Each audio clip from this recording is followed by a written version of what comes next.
Samantala, pinigting pa ng Estados Unidos at Australia ang ugnayan para palakasin ang supply ng rare earths at iba pang mga malagang mineral.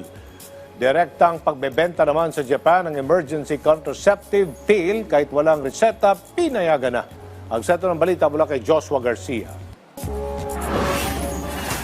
Lumagda ng kasunduan ng Estados Unidos at Australia para palakasin ang supply ng rare earths at iba pang mahalagang mineral bilang bahagi ng hakbang ng Administrasyon Trump para labanan ang dominasyon ng China sa merkado.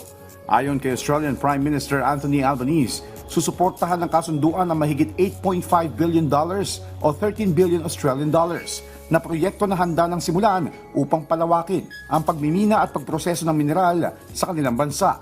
Inamin naman ni Albanese na matagal na nagtutulungan ng US at Australia sa larangang ito.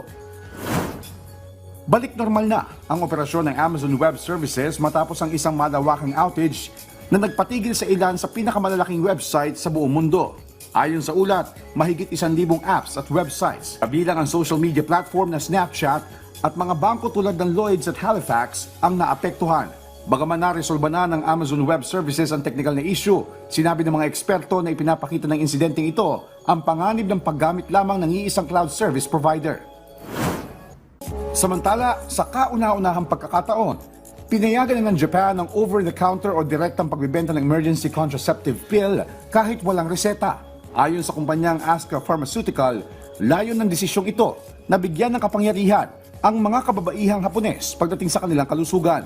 Wala ring limitasyon sa edad ng bibili at hindi nakakailanganin ng pahintulot ng magulang.